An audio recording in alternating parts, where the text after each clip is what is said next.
6절에서 7절 말씀입니다. 구약 말라기 앞부분에 있습니다. 우리 2절 말씀이니까요, 함께 한 목소리로 같이 읽겠습니다. 함께 읽습니다. 시작. 그가 내게 대답하여 이르되 여호와께서 스룹바벨에게 하신 말씀이 이러하니라. 만군의 여호와께서 말씀하시되 이는 힘으로 되지 아니하며 능력으로 되지 아니하고 오직 나의 영으로 되느니라. 큰사나 내가 무엇이냐? 내가 스룹바벨 앞에서 평지가 되리라. 그가 머릿돌을 내놓을 때에 무리가 외치기를 은총이 그에게 있을지어다 하리라 하셨고. 아멘. 저는 올해 말씀을 준비하면서 송구영신 예배 이 말씀을 특별 새벽 부흥회 때 저 개인적으로 하나님과 이렇게 기도 시간에 받았습니다. 그러면서 계속해서 묵상을 하고 그러는 가운데 특별 새벽 부흥회 기간 동안에 기도 시간에 나도 모르게 큰 산아 너는 평지가 될지어다 라고 한번 선포한 적이 있는데요, 그 이후로 틈틈이 말씀을 묵상하는데 저는 오늘 2025년도에 영신교회 또 영신교회 성도들 각 개인에게 주님께서 스룹바벨에게 선포하셨던 큰 산아 너는 평지가 될지어다, 이 믿음의 선언이, 이 증언이 여러분 삶 가운데 2025년도에 펼쳐지기를 주의 이름으로 축복합니다. 제가 아는 분이 최근에 교회에 너무 자주 이제 예배를 드린다고 이야기를 하면서 이렇게 말하는 것을 들었습니다. 주일 예배 드리고 성탄 예배 드리고 주일날 주일 드리고 수요일날 성탄 예배 오전에 드리고 그리고 금요일날 금요기도 집회 드리고 그리고 이틀 뒤에 또다시 주일 예배 드리고 너무 많은 거 아니냐고 저보고. 그러면서 제가 그 이야기를 듣고 그럼 이틀 뒤에 또 송구영신 예배 드리네 하면서 그런 이야기를 하더라고요. 그러면서 대박이라고 한참 웃었습니다. 그러니까 너무 자주 예배 드린다는 그 말씀을 들으면 웃었습니다. 그러니까 웃으면서 제가 웃으면서 그 말을 했어요. 송구영신 예배 드리고 난 이후에 1월 1일을 맞이하면 이틀 뒤에 또 금요 기도 집회가 있어. 그리고 이틀 뒤에 1월 5일 신년 감사 예배가 있으니까 저와 함께 있던 분이 오 마이 갓, 사실 오 마이 갓이라 하지 않고 요즘 용어로 이렇게 있습니다. 에바야라고 하는 이 표현은 오버 했다, 너무한 거 아니냐, 괴롭다, 뭐 이런 어떤 합성어입니다. 그러니까 저와 함께 했던 말을 한 사람이 예배가 너무 많다, 이럴 수가 있느냐, 에바야, 뭐 이렇게 너희들은 알아듣지, 그런 말을 했습니다. 여러분, 사실 여러분 2024년도 오늘 마지막 날인데요, 우린 또 한 번 하나님의 은혜로 이 자리에 있는 겁니다. 2025년도에도 우리의 인생과 삶의 계획들이 망복의 근원 하나님으로부터 말미암는다는 것을 기억하시고 그 어느 때보다도 2025년도에는 주님의 은혜를 누리시길 바랍니다. 그리고 그 받은 은혜를요, 간증만 하지 마시고 그 어느 해보다도 2025년도에는 이렇게 흘려보내는 한 해가 되십시오. 그런 흘려보내는 가정 되시고 흘려보내는 개인이 되시고 흘려보내시는 우리 영신교회가 될 수 있기를 주의 이름 축원합니다. 여러분, 2025년도 딱 이제 맞이하면서 제가 스가랴 말씀을 묵상을 했는데 이 스가랴 말씀은 실제로 설교가 잘 되지 않는 본문이기도 하고 애언서입니다. 당시 이스라엘 백성들이 경험하고 있는 어려움들과 영적 문제들, 사실은 그런 영적인 문제들과 어려움들은 오늘 살아가고 있는 우리 한국교회, 영신교회 또 성도들을 향한 굉장히 중요한 교훈의 말씀입니다.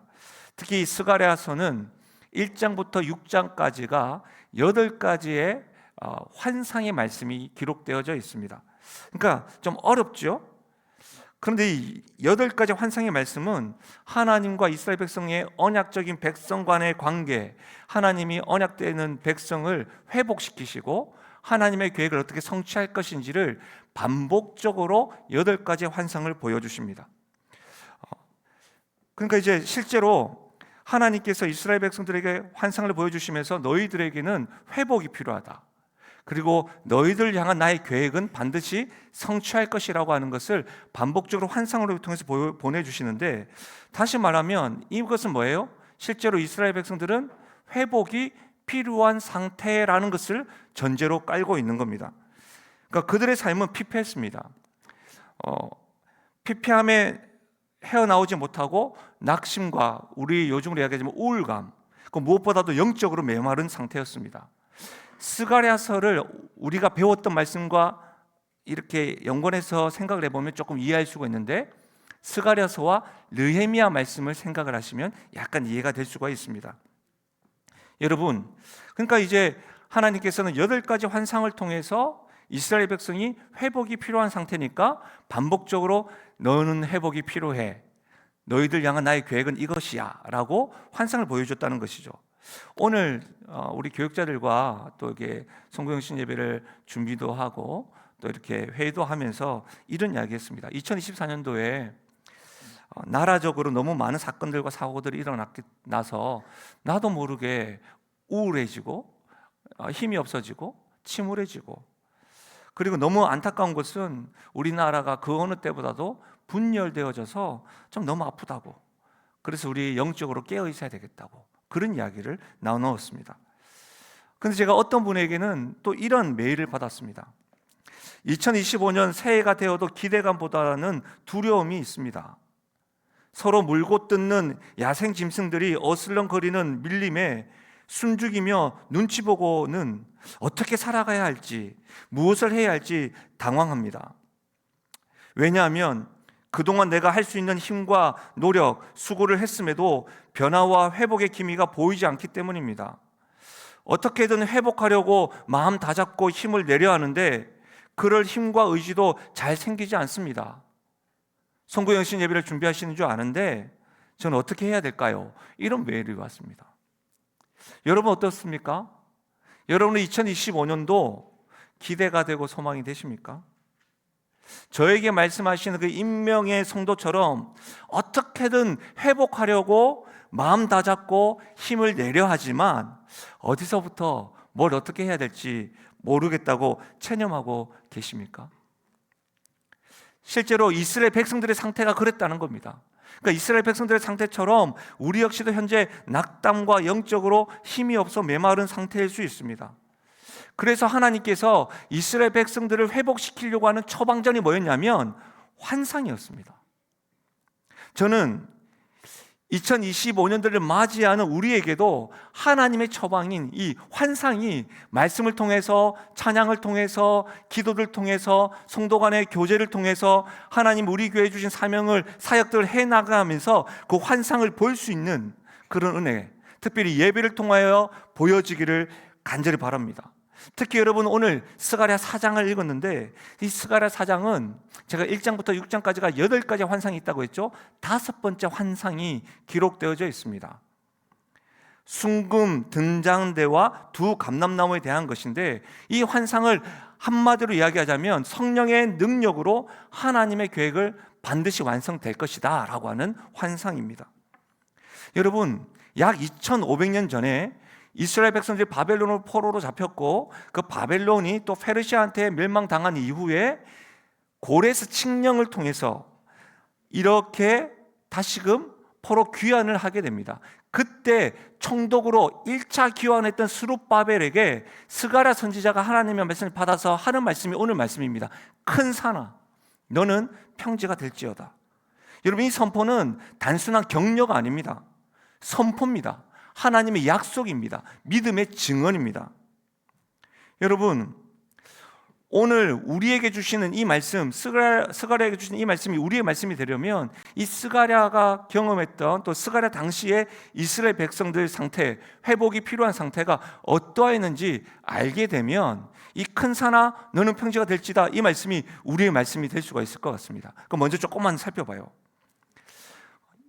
스가랴는 바벨론에서 페르시아 제국으로 전환한 고레스 칙령으로 인해서 1차로 귀환한 이스라엘 백성의 총독입니다. 우리가 배웠던 느헤미야는 3차로 귀환했던 사람이었습니다. 1차로 귀환할 때 약 5만 명 정도가 귀환을 했습니다. 여러분, 다시 말하면 이스라엘 백성들이 수도 예루살렘에 살고 있다가 하나님께서 바벨론으로 포로로 잡아갔다는 거예요. 그리고 나서 5만 명이 다시 돌아왔다는 것이죠. 그러니까 여러분 생각해 보십시오. 고향 예루살렘으로 돌아왔는데 여러분 삶이 녹록지 않습니다. 전쟁을 해서 져서 패하고 나서 돌아갔으니까 여러분 고향 터전은 어떻게 되겠습니까? 피폐하겠죠. 느헤미야에서 배웠잖아요. 왜 느헤미야가 여러분 그렇게 성벽을 재건하러 갔습니까? 성전이 소화가 되고 성벽이 무너지고 이스라엘 백성들의 삶이 피폐했다. 그러니까 근데 여러분 3차에 갔으니까 1차 때는 어떻게 했겠냐고요. 3차보다 더 심하였겠죠. 그러니까 여러분 이스라엘 백성들이 5만 명 가량 이렇게 와서 예루살렘을 재건하려고 하는데 여러분 느헤미야 때와 똑같습니다. 주변에 있는 사마리아 또 주변에 있는 민족들이 계속 방해하기 시작했습니다. 그 말씀이 에스라, 느헤미야 때도 에스라 학사가 이렇게 말씀을 전했죠. 에스라 4장을 한번 보시면 수룹바벨과 예수아와 기타 이스라엘 족장들이 이르되 우리 하나님의 성전을 건축하는데 너희는 우리와 상관이 없느니라. 바사왕 고레스가 우리에게 명령하신 대로 우리가 이스라엘의 하나님 여호와를 위하여 홀로 건축하리라 하였더니 이로부터 그 땅 백성이 유다 백성의 손을 악하게 하여 그 건축을 방해하되 바사왕 고레스의 시대부터 바사왕 다리오가 즉위할 때까지 관리들에게 뇌물을 주어 그 계획을 막았다. 바벨론에서 바사, 페르시아 이 변화될 때까지 왕이 바뀔 때까지 계속해서 방해했다는 겁니다. 여러분 사마리아인을 비롯해서 주변인들이 이스라엘 백성들이 성전을 재건하고 예루살렘 부흥을 하려고 하는 것을 저지했다는 것입니다. 한 번이 아니라 지속적으로 왕이 바뀔 때까지도 계속해서 특히 관리들에게 뇌물을 주면서 했다는 말은 무슨 말이에요 여러분? 바사에서 포로로 잡혀왔음에도 불구하고 여전히 바사 영향을 받았기 때문에 정치적으로 어떤 정치적인 자유나 독립권이 없었다는 거예요. 이스라엘 백성들에게는 계속해서 뇌물로 바사의 관원들에게 계속해서 방해를 받았다는 겁니다. 이로 인해서 여러분 1차 기한을 5만 명이 했는데 20년 동안 성전을 짓지 못했습니다. 20년 동안 아무것도 행하지 못했습니다. 방해와 내부적 낙심으로 인해서 중단된 상태입니다. 느헤미야가 와서 성벽이 재건되는데 느헤미야가 3차라고 했잖아요. 1차를 하고 20년 동안 안 돼서도 2차 또 옵니다. 그리고 3차까지. 그러니까 얼마나 피폐하겠냐고요. 그러면 여러분 하나님께서 다시금 이스라엘 백성을 고향으로 보내실 때는 여러분 총독들과 수룹바벨과 하나님의 사람들이 약속을 받아서 오지 않았겠습니까? 하나님은 분명히 우리에게 고향으로 돌아가게 해서 다시금 재건하게 해줄 것이고 성전을 지어서 다시 우리 예배를 드릴 것이다. 이런 약속을 받고 왔는데 20년 동안 아무것도 못했으니까 하나님의 약속이 20년 동안 더디었던 거예요. 이스라엘 백성들 안에서 영적으로 어떻게 해요? 20년 동안 응답이 없으니까 낙심하게 된 거예요. 여러분 한번 생각해 보십시오. 여러분이 20년 동안 기도했는데 하나님께서 아무 응답도 없다는 거예요. 여러분 너무 감사한 것은 하나님께서 우리 영신 가운데 영신교회에 조금씩 하나님께서 변화를 주시고 꿈틀꿈틀 되는 것을 목도하니까 여러분 힘들지만 힘이 나는 거예요. 근데 여러분 20년 동안 암울하다고 생각해 보십시오. 여러분의 가정에도 교회에도 여러분의 사업터에도 생각만 해도 끔찍하지 않습니까?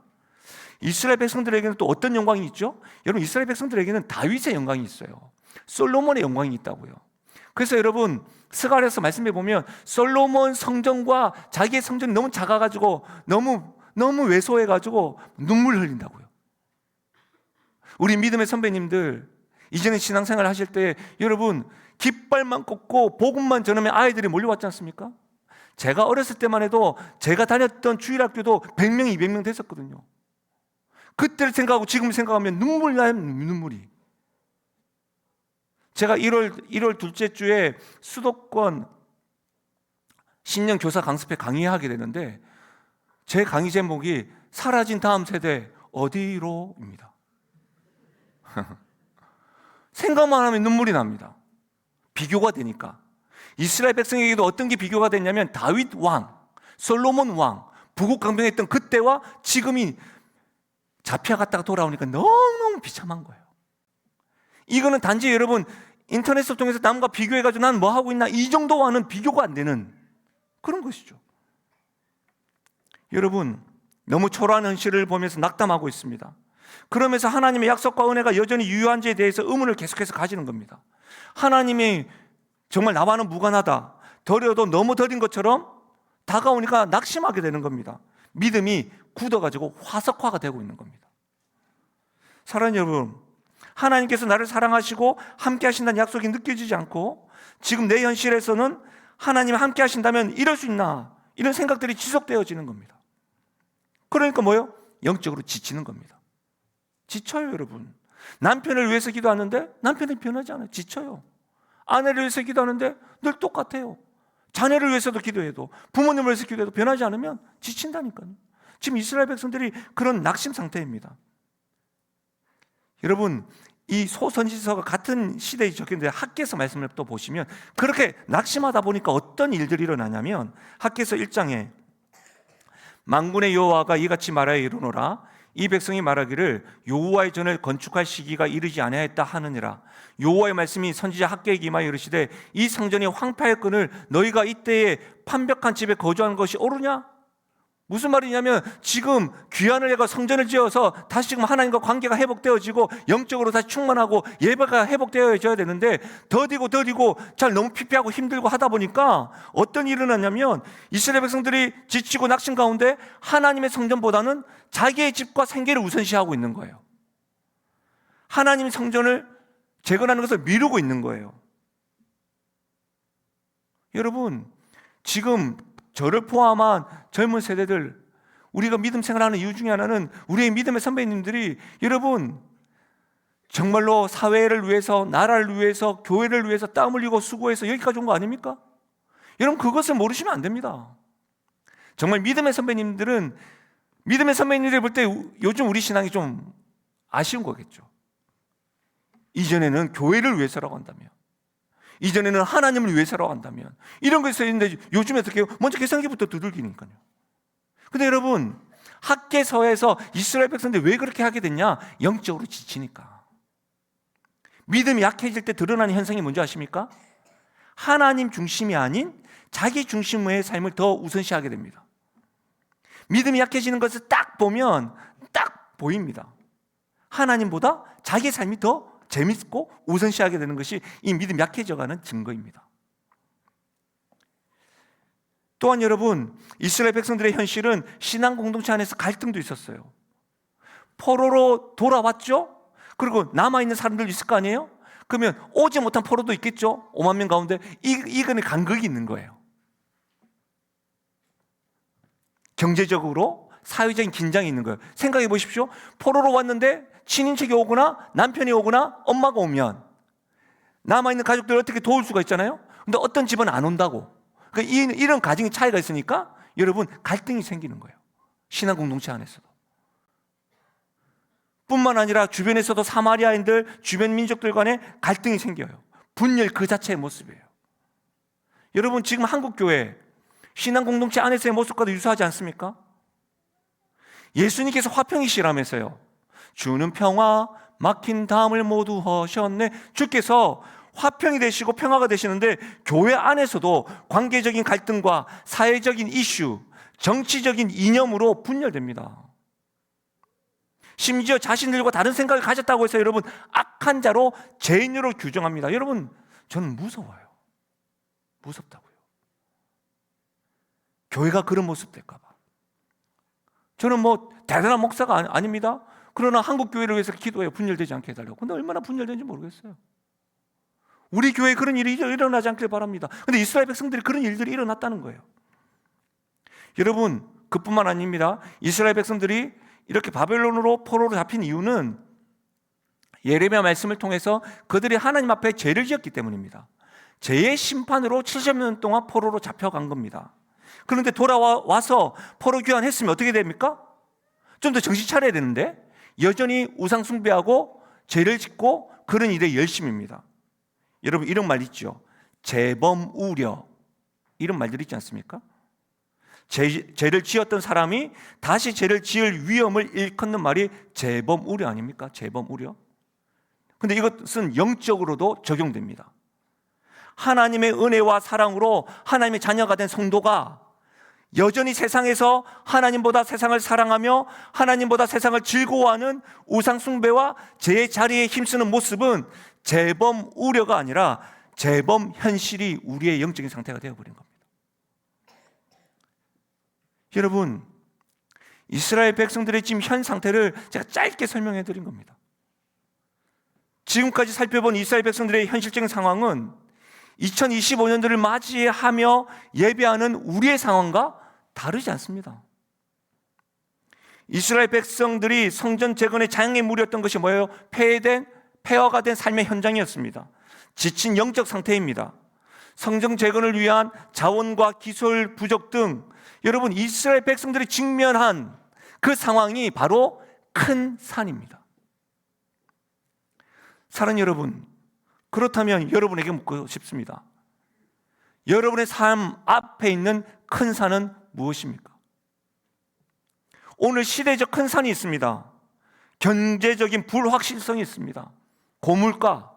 제가 깜짝 놀랐어요. 제가 어제 병원 신방을 갔는데 병원 신방 가기 전에 잠깐 식사를 했기 때문에 양치할 시간이 없고 대화를 하면 좀 불편할 수 있잖아요. 그래서 제가 껌을 사려고 후라보노 그 껌을 사려고 그 병원 앞에 있는 상점에 가서 사려고 해서 사오라고 제가 당당하게 지폐 1,000원을 줬어요. 그 1,000원을 가지고 가서 샀더니 1,200원이래요. 껌값이 고물가. 놀라지도 않습니다. 뭐 껌 안 먹으면 되는가, 그렇죠?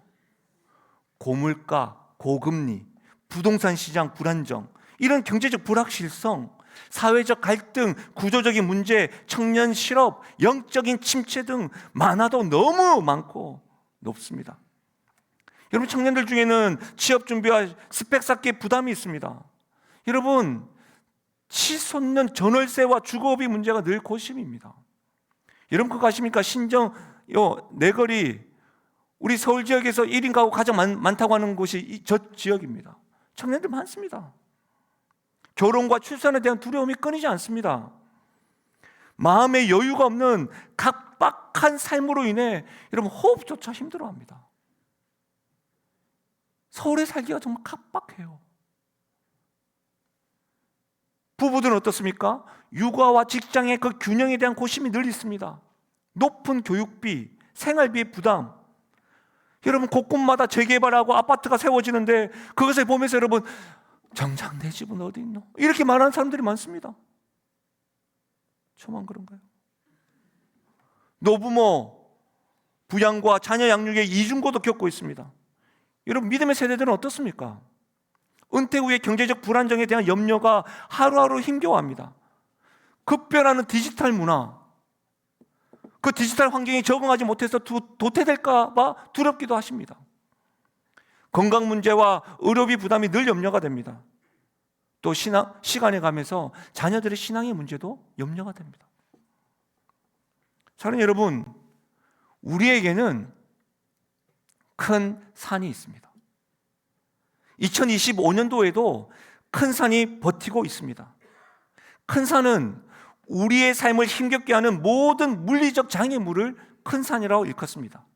큰 산은 교회와 성도들이 직면한 영적인 도전을 큰 산이라고 일컫습니다. 큰 산은 하나님의 뜻에 대적하는 세력들을 큰 산이라고 일컬을 수 있습니다. 그런데 그 큰 산을 향하여 하나님께서 우리에게 주시는 말씀이 뭐냐면 7절 말씀입니다. 같이 한번 읽어볼까요? 7절입니다. 같이 읽겠습니다. 시작. 큰 산아 너는 무엇이냐? 내가 스룹바벨 앞에서 평지가 되리라. 그가 머릿돌을 내놓을 때에 무리가 외치기를 은총이 그에게 있을지어다 하리라 하셨고. 큰 산아 너는 평지가 될지어다. 선포적인 선언입니다. 불가능하다는 상황과 현실 앞에서 하나님의 능력으로 너는 평지가 될지다 이렇게 선포하고 있는 겁니다. 이것은 우리의 삶에 회복과 구원을 행하시겠다고 하나님이 능력껏 선포하시고 약속하고 있는 말씀입니다. 이 약속을 누가 하셨다고요? 하나님이 하셨습니다. 김상호가 한 것이 아닙니다. 하나님이 하셨습니다. 신실하신 하나님께서 하신 약속은 어제나 오늘이나 동일하게 큰 산이 평지가 될 줄로 믿습니다. 여러분, 우리가 하나님이 이 선언된 약속 말씀에 꼭 짚고 넘어가게 될 것이 있습니다. 큰 산 앞에서. 뭐냐면 이겁니다. 하나님께서 보시는 큰 산과 우리가 보는 큰 산의 차이가 있다는 겁니다. 우리가 보는 큰 산의 관점은 넘을 수 없는 장애물입니다.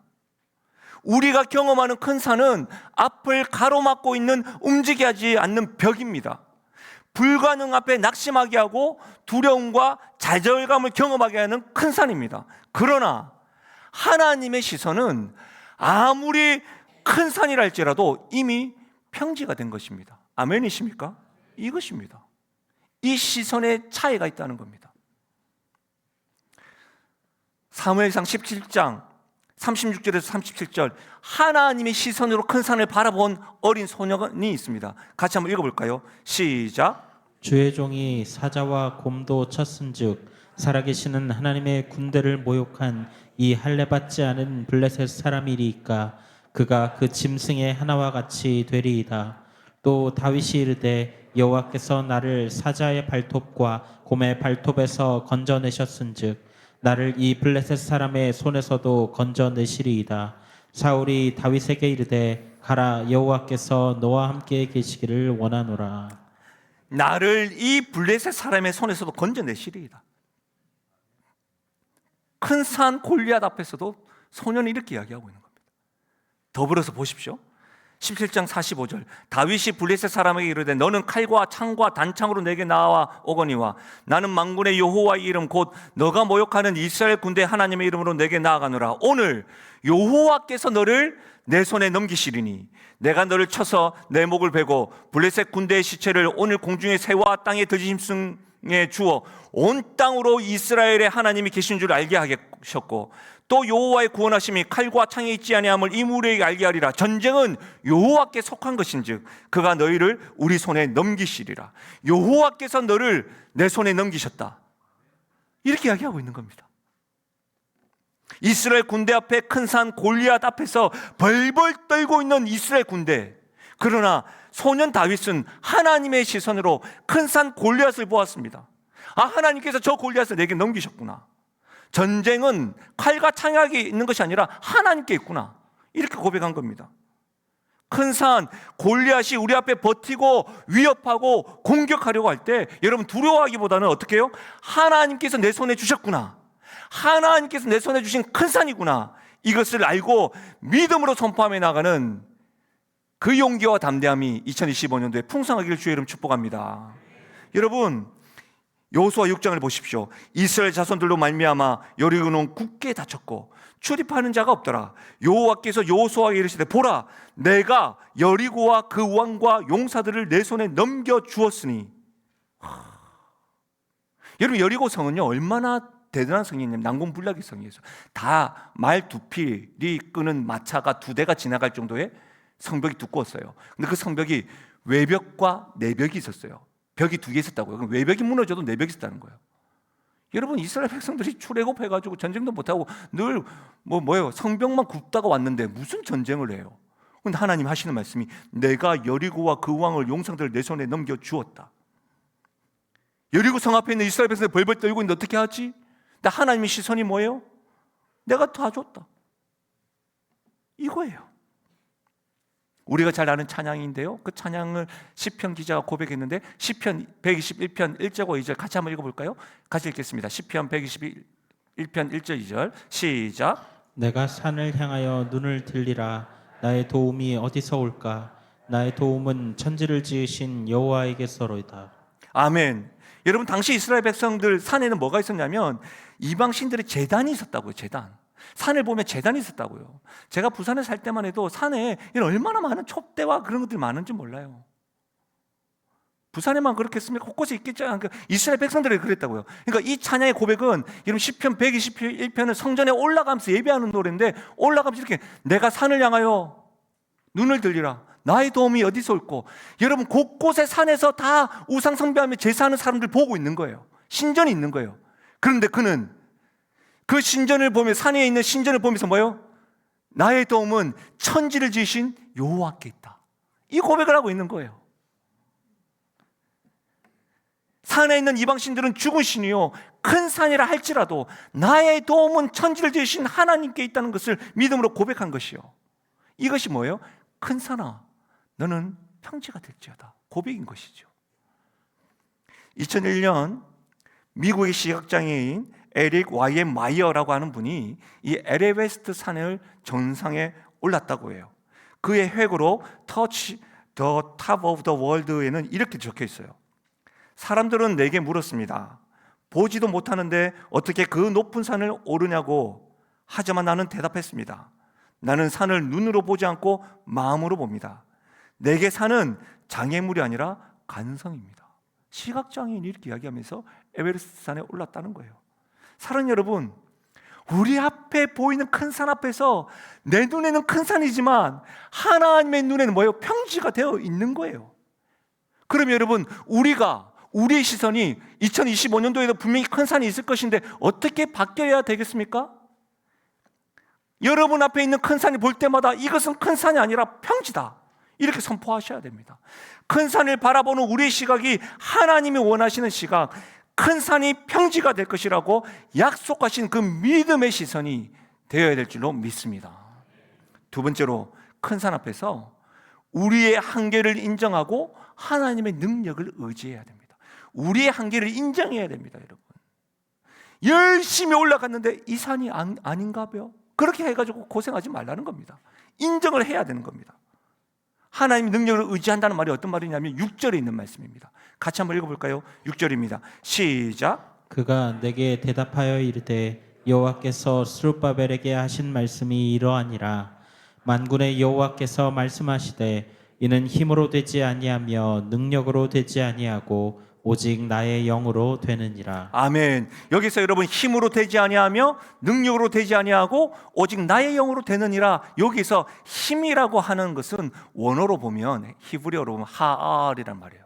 근데 이 말이 무슨 말이냐면 육체적인 힘, 군대, 재산과 관련된 모든 종류의 능력을 힘이라고 할 수 있는 거예요. 그러니까 사람이 외부적으로 행할 수 있는 모든 힘을 힘, 하알이란 말이에요. 그럼 여기서 말하는 능력이라는 것은 코하르라는 말인데, 약간 좀 꼬아야지 원어처럼 들릴까 봐 제가 꼬았어요. 코하르. 근데 여러분, 이것은 의지나 마음의 힘 같은 능력을 말해요. 그럼 여러분 봐보세요. 하알과 코하르는 사람이 낼 수 있는 외부적인 힘, 내적인 힘 다 포함한 거예요. 그러니까 사람이 할 수 있는 모든 힘과 능력을 다 포함하는 게 뭐예요? 하알과 코하르예요. 근데 그 뭐예요? 그런 힘으로 되지 아니하고 능력으로 되지 아니하고 오직 나의 영으로 된다. 세상은 뭐예요? 내면이 강하면 된다. 외부적인 힘으로 강하면 된다. 내 외부적인 힘과 내면만 강하면 다 모든 거 다 된다라고 이야기하지 않습니까? 그런데 그것으로 안 된다는 거예요. 오직 영으로만. 우리의 힘과 능력으로 넘을 수 없는 큰 산이 있다는 겁니다, 여러분. 이스라엘 백성이 겪고 있는 현실이 그렇습니다. 뭐예요? 여러분, 당장 먹고 사는 문제도 내가 가지고 있는 힘으로 안 될 때가 있습니다, 여러분. 꿈꾸고 비전을 위해서 달려가도 안 될 때가 있습니다, 여러분. 그렇지 않습니까? 영적인 지침, 폐허가 된 삶의 터전, 경제적인 빈곤, 관계의 갈등 알겠는데도 내 힘으로 안 될 때가 있다니까요. 머리로는 알겠는데 가슴이 안 될 때가 있다니까요. 가슴으로 알겠는데 안 될 때가 있다니까요. 저는 상담을 공부했습니다. 상담을 공부할 때 좀 그 문제에 대해서 집중하라고 이야기하고 좀 내려놓으라고 말하고 어떤 것들에 대해서 솔루션을 주는데, 여러분, 그 솔루션 하나 가지고 안 된다니까요. 안 돼요. 약간의 도움은 돼요. 완벽하게 안 돼요. 왜? 또다시 건들고 또다시 총을 쏘면 또 그런 일들이 일어난다니까요. 또한 죄의 문제는 우리의 힘과 능력으로 어찌할 수 없습니다. 죄의 문제는 뭐예요? 죄의 삭은 사망입니다. 이 사망의 문제를 어떻게 내가 외부적인 힘으로 내적으로 건강하다고 해서 거기서 해결할 수가 있겠습니까? 해결할 수 없습니다. 여러분, 신약에서도 이 부분을 이렇게 분명히 말합니다. 고린도전서 6장 11절, 너희 중에 이와 같은 자들이 있더니 주 예수 그리스도의 이름과 우리 하나님의 성령 안에서 씻음과 거룩함과 의롭다 하심을 받았느니라. 예수 그리스도의 이름과 우리 하나님의 성령 안에서 씻음과 거룩함과 의롭다 하심을 받았느니라. 오직 성령의 영으로, 오직 하나님의 영으로만 죄를 깨끗하게 할 수 있고 거룩하게 할 수 있는 겁니다. 근데 성령님은 우리가 예수 그리스도를 영접할 때 우리 가운데 임하시는 분이에요. 예수님을 믿을 때에 성령님을 받을 수가 있다고요. 예수님을 믿을 때입니다. 그래서 우리는 이런 표현을 하죠. 내주하시는 분, 이렇게 표현한다고요. 그러니까 여러분, 예수님을 나의 주, 나의 하나님으로 믿는 자들에게 성령이 임합니다. 예수님이 나를 위해서 십자가에 죽으시고 부활하신 것을 믿는 자들에게 성령이 임하는 거예요. 그 성령께서 우리 안에서 내주하시는 거예요. 함께 하신다고요. 근데 여러분, 함께 하심으로 죄의 문제를 거룩하게 해결해 주시는 거예요. 그뿐만 아니라 로마서 8장을 보십시오. 성경입니다. 무릇 하나님의 영으로 인도함을 받은 사람은 곧 하나님의 아들이라. 너희는 다시는 무서워하는 종의 영을 받지 아니하고 양자의 영을 받았으므로 우리가 아빠 아버지라 부르짖느니라. 성령이 친히 우리의 영과 더불어 우리가 하나님의 자녀인 것을 증언하시느니라. 성령이 하나님의 자녀라고 증언한다는 거예요. 하나님을 아빠 아버지라고 부를 수 있다는 거예요. 우리의 삶을 인도해 주신다는 거예요. 성령님이. 놀랍지 않습니까? 또 있습니다. 8장 26절 로마서 같이 읽어볼까요? 시작. 이와 같이 성령도 우리의 연약함을 도우시나니 우리는 마땅히 기도할 바를 알지 못하나 오직 성령이 말할 수 없는 탄식으로 우리를 위하여 친히 간구하시느니라. 성령은 우리의 연약함을 도우십니다. 그리고 기도로 믿음으로 높은 큰 산을 넘을 수 있는 힘을 주시는 분이십니다. 여러분, 그래서 사랑하는 여러분, 오직 나의 영으로 된다는 말씀은 뭐예요? 나의 한계를 인정하고 성령 하나님께 의지하는 것, 전적으로 의지하는 초청인 겁니다. 힘으로 안 되고 능으로 안 된다. 오직 나의 영으로 된다. 이것은 뭐예요? 너의 그 힘과 능력, 2025년도에 힘 좀 빼고 인정하고 나에게 온전히 의지해 보아라 라고 하는 초청이라는 겁니다. 우리의 산이 아무리 높아도 성령의 능력은 그것을 평지로 만들기에 충분함을 믿으시길 바랍니다. 사랑하는 여러분, 그러니 2025년도에는 그 어느 해보다 비교할 수 없을 정도로 지속적으로 성령 충만하시는 우리 영신교회가 되면 좋겠습니다. 우리 장로님들, 권사님들, 집사님들, 사랑하는 우리 다음 세대들이 지속적으로 성령에게 사로잡혀서 성령 충만한 은혜가 있기를 바랍니다. 특별히 여러분, 성령 충만한 거룩함은 굉장히 첫 번째는 예수님을 믿어야 됩니다. 예수님을 믿는 자들에게 성령이 지속적으로 충만하려고 하면 굉장히 단순합니다. 말씀과 기도와 교제와 예배를 통해서 일어나는 겁니다. 여러분, 2025년도에 한번 목숨을 한번 걸어보십시오. 2024년도 연초에도 성경 읽겠노라고 목숨 걸으셨죠? 2025년도 다시 한번 더 걸어보십시오. 요런코 내가 매주마다 예배 드릴 때에 감동이 없으면 나가지 않겠다. 예배당 밖으로. 뭐 이런 거 너무 심한가요? 기도하면서 기도 노트를 내서 매번마다 기도의 응답들을 한번 보겠다. 여러분, 이게 뭔가 궁금하시죠? 저게 뭐가 있노? 이게 안내팀 치우지도 않고 이렇게 생각하시는 분들 계실 텐데 이게 타임박스입니다. 타임박스. 오늘 여러분에게 기도 제목 카드를 주셨죠? 그걸 찢을 수가 있습니다. 하나는 교회다 내고 하나는 보관용. 오늘 기도 제목을 딱 적어서 성령께서 나에게 어떻게 행하신 적으셔서 여기 딱 넣을 겁니다. 그리고 2025년도 12월 설립 기념일 때 열어서 하나님 1년 동안 어떻게 했는가. 사실 타임캡슐을 준비했는데 너무 작아. 그래 알같이 있더라고. 너무 큰 거는 해외에 있어가지고 빨리 안 오더라고요. 그래서 우리가 빠른 박스로 바꿨습니다. 요 안에다. 그래서 제가 나중에 말씀 가운데 기도 제목 적고, 저는 기도 제목 적어서 제가 먼저 넣을 테니까 1월 둘째 주까지는 이렇게 딱 요 앞에다 놓을 테니까, 강대상 앞에다 둘 테니까 여러분 스스로 이렇게 넣으십시오. 누가 뭐 적었나 보지 마시고. 꼭 하지 말라면 그런 분이 있어요.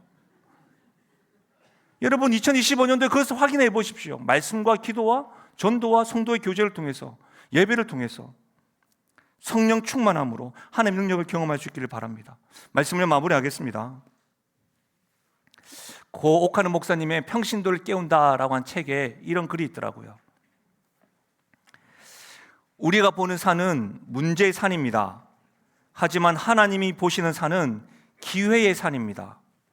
우리는 산 앞에서 멈춰서지만 하나님은 그 산을 통해 우리를 성장시키십니다. 성도의 삶에서 만나는 모든 산은 하나님의 약속을 경험하는 기회입니다. 사람은 큰 산을 장애물, 문제로 봅니다. 그러나 하나님은 그것을 통해 하나님의 영광을 드러내는 기회로 보신다는 겁니다.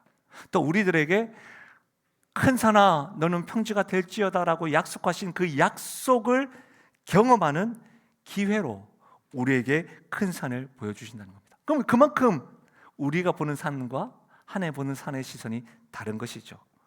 2025년도에 보지 않았으면 좋겠지만 큰 산을 경험하게 될 것입니다. 어려움과 힘겨움도 있겠지요. 우리가 직면한 모든 그 큰 산을 성령의 능력으로 바라보시고 그 큰 산이 평지가 되는 것을 기대하며 한번 나아가 보십시다. 우리의 믿음이 진짜, 아니요, 우리가 믿는 하나님이 진짜라고 한다면 큰 산아 너는 평지가 될지어다. 이 약속의 말씀이 이루어지지 않겠습니까? 적어도 우리 내년에는 적었던 기도 제목들 어떻게 되는지 한번 경험해 보자고요. 오늘 이 시간에 여러분 기도 카드 받으실 줄 한번 펴보십시오. 저는 이렇게 보셔서 아시겠지만 다 적고 왔습니다. 이 시간에는 말씀을 생각하셔서 여러분에게 큰 산이 무엇인지, 하나님께 약속하신 대로 그 큰 산이 평지가 될 것이다